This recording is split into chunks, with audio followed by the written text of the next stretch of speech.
Can you get? I just want to. Can you do ASMR version of it? What? Of what? All right. Okay. Oh, this is Off you go. Thank you, Joel. You're beautiful. I hate those things. I'm leaving that in.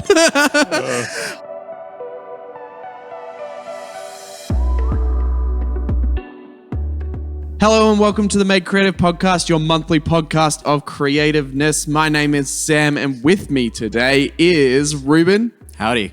Connor, How you doing, folks? and Joel. Hello again. I'm not sure. You can see me this time. Oh, yeah, That's pretty yeah, special. Joel has No, had you- his own podcast. I do have my own he's podcast. had his own podcast. Yes. Ruben's had his own podcast too. Yeah. So these guys I've are. had my own podcast. You haven't.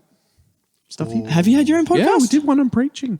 Oh yeah, I know. Sorry, yeah, but I was still on it. Yeah, but Yeah. you know, wasn't you focused. Well, actually, no. When we were sort of talking about when we had our first ever podcast was kind of like my podcast. Sure, why not? So- Why not? I'll give you one. Anyway, today is a little different. If you didn't realize, actually, you might not realize this, so we're going to say it here.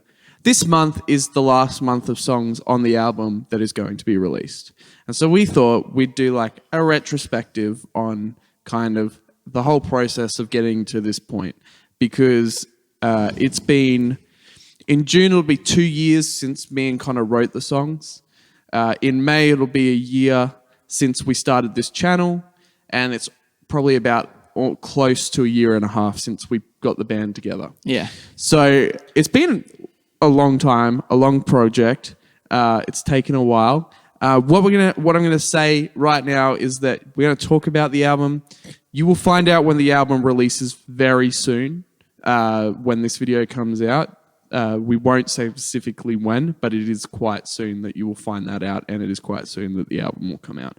So we're going to talk about the album, reminisce, have a good time, and all that sort of stuff. So it's going to be a good time, and we figured we'd get Ruben on, who was our first guest ever. Well, you're our first guest. Yeah, it was. And we get Nice. and we get Joel on, who is basically the reason we can make the album happen. Yeah, that's right.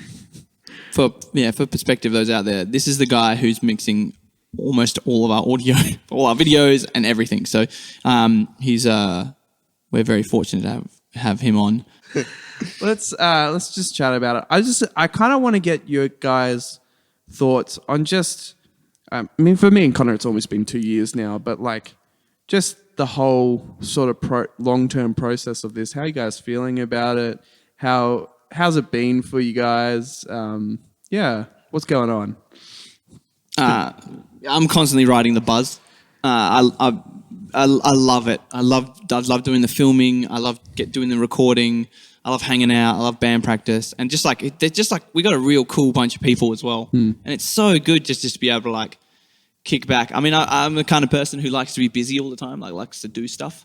So it really does fill my evenings. So like it's perfect for me. But yeah, I have had an absolute blast.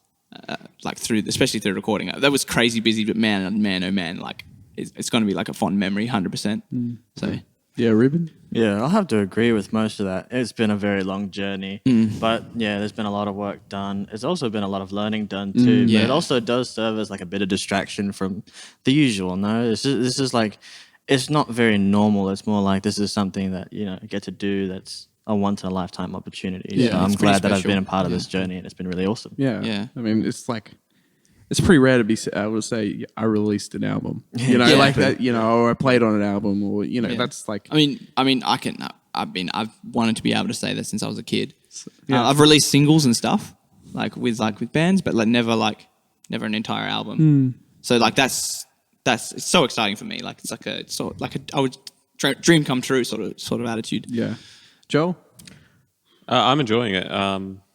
Obviously, this is my sound work is my passion, and being able to do this with great people, and it's a lot of fun. But it does also become a lot of work. I'm working most weekends, so it's then hard to find times where our schedules line up. Because you're not in TAFE anymore. Yeah. Yeah. which is why we Been there, had done that now. why we had to record the album when we did and how we did, Yeah. because we had a limited time for Joel to be Yeah. able to do it. But yeah, I like on what Ruben was saying about a lot of learning. I think that's one of the things I've appreciated the most is like enjoying the learning of it all. Yeah. Enjoying learning how to film and get better at editing and, be better at music in general and learn how to write songs and all that. Like I think it's such an underrated thing that people don't talk about a lot, but like continuing to learn new things and get better at new things is like so good for you as a person. Yeah, for well, sure. it keeps things interesting. Like, like for me, if I stay at home too long or I don't do anything for too long, I'll start to get frustrated at myself that I'm not doing something. Like I could be. There's plenty of stuff to do. It's not like I don't have options, but I'm just couldn't. There's been some sort of point where I've been like not motivated to find something to do, and like I think having that busyness, or having that learning, that like constant like yearning to learn, has really helped my like mental health, I guess. Yeah. I mean, I've never really had any mental health issues, but I like to blame it on that, the fact that I'm always doing stuff and that I'm almost like distracted from like negative stuff that could come in. I don't give them opportunities to sort of like take hold and sort of drag me down. So the fact that I'm so busy all the time, it just means that like I'm like my attention's constantly shifting, so I can't think about something negative for too long. Yeah. Yeah. What are some of the like funniest or fun stories or things you can remember from this entire process, whether it's in the recording or like, whatever it is? I can start off with mine because we just talked about it before we started recording, but it was, sorry, Joel. It was just me, Connor, and Joel in the studio one night recording either Connor's acoustic or vocals. I can't remember which. And we have this thing where if someone farts, you say safety, and if the person doesn't say safety and you call doorknobs, they have to run and find a doorknob, or they get punched all the way there. Yeah, that's right. And Joel farts and doesn't say anything, and I stop Connor from recording the song to say, hey, I just want to let you know, Joel, doorknobs. And the look on Joel's face of pure terror, and then he just runs as fast as he can through the middle of TAFE. Full Naruto This is sprinting. because also this particular day, I think people were there. Yeah, people were there. There It was like, there were open day, right? lecturers. It was like some kind of open day or might something? have been. It might have just been a normal day, and so there's like during classes, so like students everywhere, lecturers everywhere. And I'm sprinting after Joel. Yeah, I And just also chased to him give out you of a bit the of control more room. context, there's only one doorknob that we found in the that entire building. TAFE. And it was the other side. To get there, it's the layout is kind of like a U, and we're at one end of that U. So I had to run down one corridor, turn, Another and corridor. just before that first turn as well is the door where Connor comes out of the yeah. studio room. But so I'm like, I I think need I to was- sprint past this door before Connor comes out. I was playing guitar. So I had to put my guitar down and I didn't want to damage it, so I was Yeah, careful yeah. about putting it down, and then I just bolted. Oh, Yeah. it was friggin' hilarious. I remember as I opened never the door, Joel was going past, and I was like, "Whoa." I love it. I didn't see him. I heard that like Connor opens the door and immediately it's just phew. I laughed so I hard at that. That was turn the corner and then I see some people like, oh wait, I should kind of not be running much because there's people here. But so I I didn't kind care. of slow down Joel a bit. turned don't around. go there. And then Joel turned around, saw me, and I'm just going full bolt at him, trying to catch up to him. And I just like, oh wait, he's bolting. I then just take off again and turn the other corner. I'm like, please be no one, please be no one. Yeah, by the time I caught up to you, you make it. just made it. Like, Yeah. but it was worth. Ruben, what's a funny or fun story from the whole process? It doesn't have to be just recording. It's like everything. I think there's a couple, like a few moments ago, me managing to get you to eat some spicy food. I'm still annoyed at that. So Sam does not handle spice at all, and Still annoyed. And I was swinging by getting some food for everyone, and we went to Nando's. Nando's, if you want to sponsor us. We went to Nando's, and I was like, Sam, what basting do you want? Like, what heat do you want? What sauce? And Yeah. he didn't get back to me, but Ruben got back to me, and he said, oh, he wants extra hot. And a small little thing in my brain went, I'm pretty sure Sam can't do spicy food. But I was like, I double checked with Ruben. I was like, "You sure? Like extra hot?" And he's, yeah, extra hot, the top one, the hottest one. I was like, "Okay, all right, I'll get extra hot." Sure enough, we get back here and yeah, he doesn't have extra hot. I didn't enjoy my lunch. Yeah, he didn't enjoy his lunch, but he struggled through it and he ate it still. Still can't feel my mouth right now. So yeah. if I... But I think the absolute top one would have to be Blinker Fluid with Kirsten. Oh, The what? Oh, that was so good. The what? So we're at practice, we're at band practice, and we convinced Kirsten that she it's super important to check her blinker fluid. Oh yeah. and we're all playing dead serious, and we're looking at her brother Luke on the Who's a drums, mechanic. who's a mechanic, and we actually tried getting him alongside with this, And he did. It's worked because he was like, because she was like, 2 minutes straight. She's panicking a little bit about not having checked her blinker fluid pretty recently, and she's having a mild she's freaking out a little bit. And Luke jumped on board. Luke was like, because Kirsten was like, "Oh, Luke fixes Luke services my car," and then Luke's like, "Yeah, but you still have to check your blinker fluid." He was perfect. He was like, "It's still your responsibility." Oh my god. Oh, it was great. Yes, that was a good man, one. That's so funny. Joel, do you have? There's so many. Yeah, I know, right? Some of the offcuts, I guess, of recordings we have. There's some pure gold in there. Yeah, at some point we're just going to release some of the audio of Connor talking before every take. And Every not single just take. he'll Is that have because I'm the funny one? he'll have a conversation with himself, but across the different takes. So we'll pick him up in his guitar microphones, then in his vocal microphone. Yeah.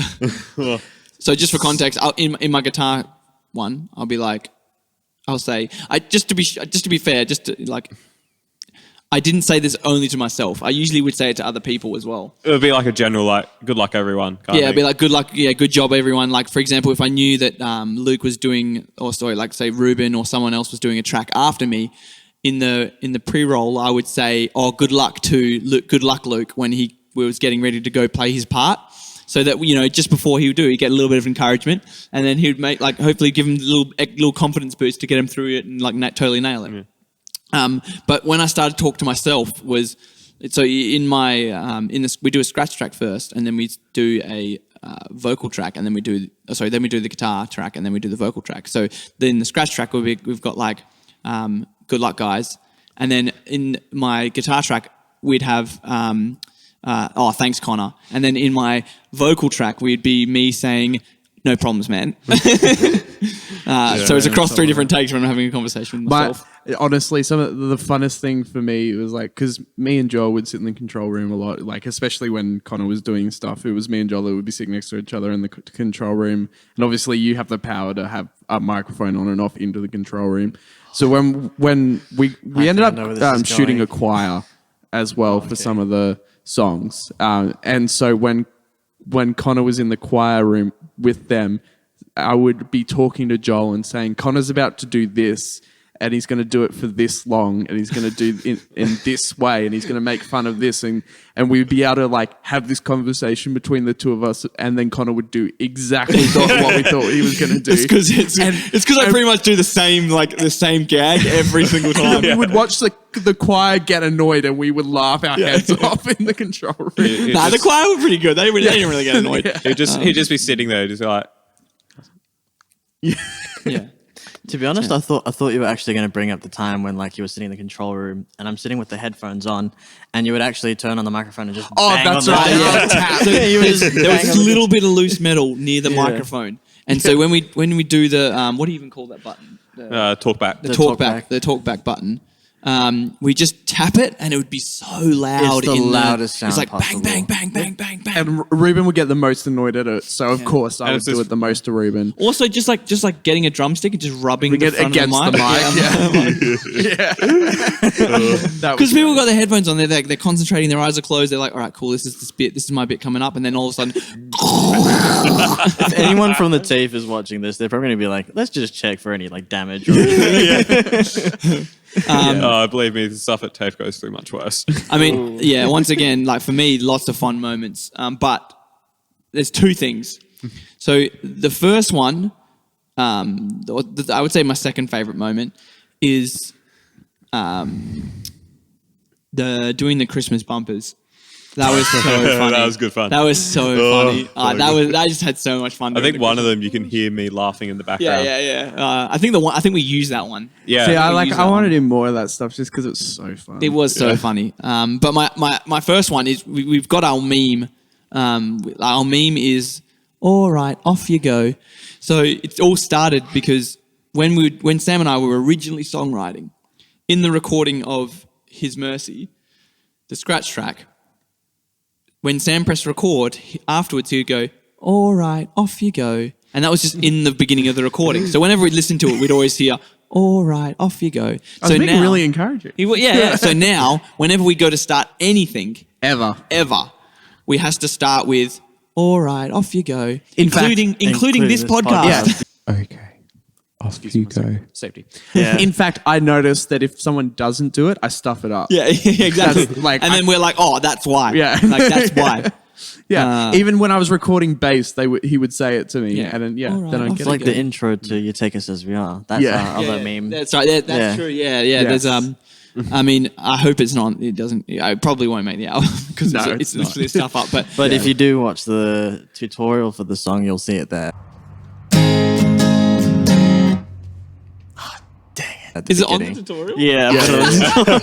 but Yeah, sorry. Like, we didn't actually specify what that is. So when we record the scratch track for You Take Us As We Are, Connor stuffs up it at the start because it was originally like a little bit different than we Yeah. ended up recording it for the album. More like what we do for the tutorial. Yeah. And so we can't not hear that song without hearing the Yeah, stuff. like that almost stuff up. every So we time put we've it- tried recording that one song.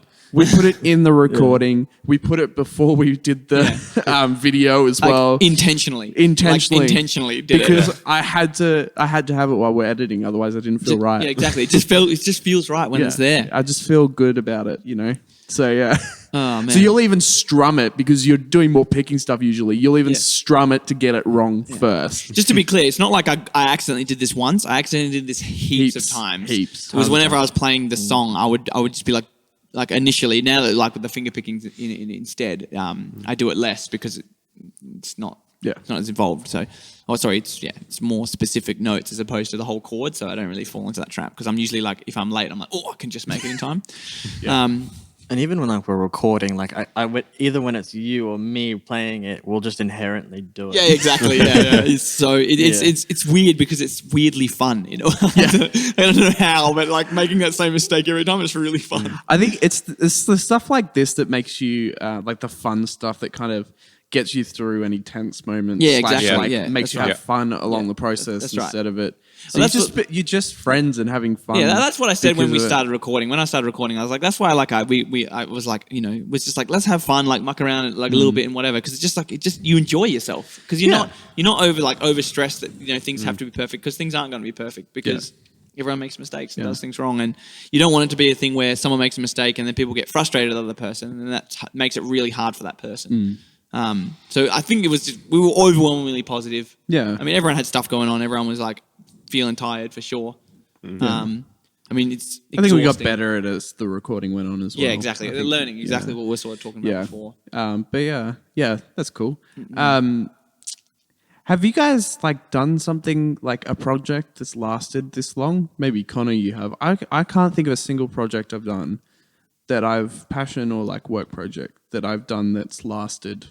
And that you've wanted to keep doing. Yeah. It's not like, because it's definitely like for sure, like there's things where I'm like, oh yeah, I really want to do this. And you do it and then you do it and then you do it and then you do it and then you miss a week and then you get back to it and then you miss another week and then you find you're like doing it once a month and then you realize you kind of stop. Yeah, for sure. But like from inception of us writing the song to like when it will come out is going to be almost 2 years, right? Yeah, and it's almost been non-stop. It's been non-stop, except for like basically. we've had Christmas breaks. Yeah. But that's it. That's a long time to work on a project. Yeah, that is. You know, It like, is a long time. Have you guys ever worked on something that long before? Like, what's it like? What's it been like working on something sort of more long term than just like get this ready for like 2 weeks away and then that's it. It's done. You know. I don't know. I also haven't done much like long-term projects. It is it can be a bit draining in that like you might spend a week on it and it's just like I'd rather have a break from this now. And also there's always these like you get to this point it's like I've got to do this really tedious bit before I can progress to this bit, and it's always this like I've had enough for today. I'll put it off for tomorrow, and it's like I can't be bothered doing that today, and it's just you then start procrastinating that one bit. But once you then get over that hill and you get it and you get it done, you get back into it because like also once you get that done, it's like yes, that's fantastic. Now it's sounding fantastic. Let's keep going. It's made me persevere more, like want to persevere in things more a lot, and also to be able to have difficult conversations and be more okay. Yeah. You know, like when things go wrong and you're frustrated. Or you just got like like Sam and I like I would say 90% of the time we like tend to agree and we just like that's a good idea or whatever. And when we're writing songs, we never argue at all. No, we always like it's always like really is a discussion. Like it's never really an argument. Like we're always like for example, in Staring Back. One of the this is my good example, but like we were just like I was a bit unsure about one part of it, and Sam was like, no, like we'll do it again, and then we'll see how we feel. And then afterwards, I was like, yeah, no, it's fine, it's good. And it was just like the whole thing is like we listen to each other. We've had like that vice versa, but I would definitely say it's like 90% of the time where it's still like there's still that 10% of times where we're just like we kind of like have different ideas. They're not like it's not like yes or no for a certain thing. It's just they're just different. They're just two different ideas, which you can sort of like ponder on for a little bit. But usually it's not like doesn't cause any serious issues. So yeah, it's been really easy to work with, and it's been fun. It makes it fun as well. Oh, absolutely. I've just like because it's been so long. Like it's you get to a stage where you're in the middle of it and feels like it's never going to end. Like recording as well. You kind of like feel like you're in the middle of it and you're like, oh my gosh, there's so much more to go. Yeah. And you start to like, you got to learn how to persevere through that. Yeah. And I think that that's something that this has taught me is like, this has been 2 years and we're really close to the end in retrospect, even though it doesn't really feel like it in terms of the album being out. Yeah. But there's still a lot of work we have to do. But, to push through even when it's difficult has been something I've learned. Has anyone else learned anything along the way? Is that maybe Ruben, because you're sitting down the end and I can't see you as well? I think it just like reinforces like a lot of things I've learned in university as well at Whopper. It's really just like getting into a more of a team mentality, to be honest. Yeah, understanding that everyone's opinion is very important and like trying to work together to just like end on a good decision. I think that's like a really good skill for a band to have, and I think that's something that I've probably picked up along the way as well, knowing that sometimes what I think is probably best or what I want rather is probably not just quite the best for what everyone can do and will do and stuff. Yeah. Just making sure like to learn that like it's okay if things sometimes just change and things like that. Yeah. I mean, the songs have changed so much. That's for sure. Yeah. They've changed heaps since we started. And usually it's always like we're sort of playing along and then we're just like and then someone just like decides, you know what, I'm just gonna try this. And then someone will be like, usually me. I'm like, that's awesome. That's sick. Do that again. Like that was awesome. Although, like, and then occasionally, like, if they don't do something that I think that I just already love, has been like, and that's also really good. I'm like, oh no, there's two really good things. Yeah. But like, I definitely feel like the acoustic tracks are not representative of the songs and product anymore. A lot of the time anymore. Yeah. I mean, originally, obviously, it felt that way because I was like, oh, this is how we wrote the song. Yeah. But now it's just like definitely. Crazy. So like, if you've heard the acoustic tracks, it's not necessarily how the song sounds now. Yeah, it sounds really different. Yeah, but I'm interested as well because what I learnt from recording was that not everyone's suited for it, but a lot of it's a mental thing. Yeah, for sure. And it's coming back and doing it again. Yeah. Doing it again. And you've got to enjoy it. And this is the best example I can give. And sorry, Mum, for using you as an example. But like we had done recording for 8 weeks in total, I think, by this stage. We did the choir on the last or second last night. Yeah. My mum was part of the choir. We did a really hasty practice with the choir like a couple of weeks before. She was doing a harmony bit and she started to get really flustered because she had to do it over and over and over and over again because she wasn't getting it right. And she was getting really worked up.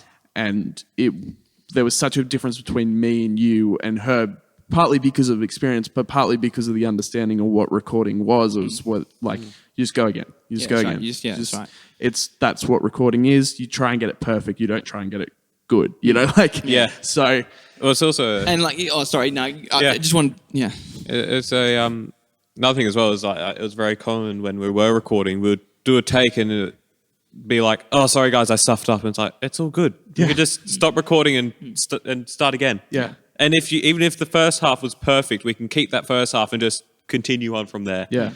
And like, it is a bit of a thing you need to get used to because like recording is weird. Yeah. It can be strange. weird. I sat in on recording an orchestra, and it was really weird to hear them record parts of songs like one note at a time. Yeah. And that experience actually kind of made me not enjoy recording too much because it was like you're taking music apart. You're not like recording a song. You're recording notes and just assembling it. Yeah. But then like I started doing it more at TAFE, and I'm like, actually, it doesn't have to be that way. Yeah. I think the fun for me wasn't the actual playing in that respect. It was just the hanging out and Exactly. and 100%. That's right. I mean, I picked something that I thought was fun to me, which was in the end, producing is probably the wrong word, but sitting there and working with everybody to do their takes was the fun thing for me because that's who I am as a person. And I really love that part of recording. I mean, Ruben, for example, even because the thing is, like, the songs literally changed up until they were recorded. Yeah. So Ruben was making up things last minute, and they sound awesome. Like, they're just so add so much to the music. And I remember he was like, "I've got this really complicated thing I want to try," and then he just nailed it first try, and I was like, "Perfect." Yeah, and then we had to try and remember it when we came back to practice. We had to try and remember it. But I don't know. Ruben, how did you find the recording process in terms of like, was there something you learn about it or the way you play or just that sort of thing as you went? I learned it was like really difficult to find the spot in the first place because I remember like on the first day I was like 2 hours late because It's weird because it's like it's a street. Yeah, the car park. The car park you is a like street, can't turn right, but it just looks like a car If you park. want to look it up, look up Yeah. at a Google Maps, you can. It's Leaderville TAFE we were at, and the car park where we were parking, I think, was Melrose Street. But when I gave them instructions to get there, I specifically said, like, it's about here where you park, and didn't mention anything about a street because I said, I thought to myself, well, if I mention it's a street, they're going to look for like a normal street. But the thing is, But it doesn't look like a street. We put it in the address thing, and it says turn left here, and you're like, there's no street there. Like, that's what I remember. I was like, there's no street there for me to park into. So I was like, I'm going to do a loop. So I did a loop around, and then I was like, I'm just going to turn in there anyway. And then I was like, okay, this is the right spot. Yeah. It is a little bit weird. bizarre. But yeah. So Ruben, besides the car park, what are some of the things that you learnt, that you didn't know before recording? Because it is different, right? Like it's a different thing. I'll be honest, I think during recording it's actually pretty easy for me, but just being there to witness how persistent everything needs to be, how consistent, how like you said earlier, it's like how we're not recording for it to be good, we're actually recording for it to be perfect, right? And just like how we usually normally just sat there for like tons of time, just running through the beats over and over and over again, just saying, oh, that was off time, that was on time, that was perfect, that one might need to be re-recorded and stuff. Yeah, it really puts in perspective the grind. Yeah, like the grind every is- single beat, we had to be like, is that in time or not in time? And it's one of those things where it's not like just the drums, like it's every instrument. Yeah. Like we have to be like scour over with a fine comb, a fine tooth comb, and like make sure that it's just perfect. Because if it's out, probably people won't notice. There's like really what people won't notice, but we have the option to get it on time, and we just have to spend a little bit of extra time doing it. We should do that. Yeah, for sure. Yeah. For sure. Hey, that was the end of part 1 of our podcast. We ended up speaking for ages, so we're going to split it up into 2, and the second part will come out next month. You can also find the podcast on Spotify, and you can find us on Facebook, Instagram, and obviously on this channel. Make sure you like and subscribe and comment for more content.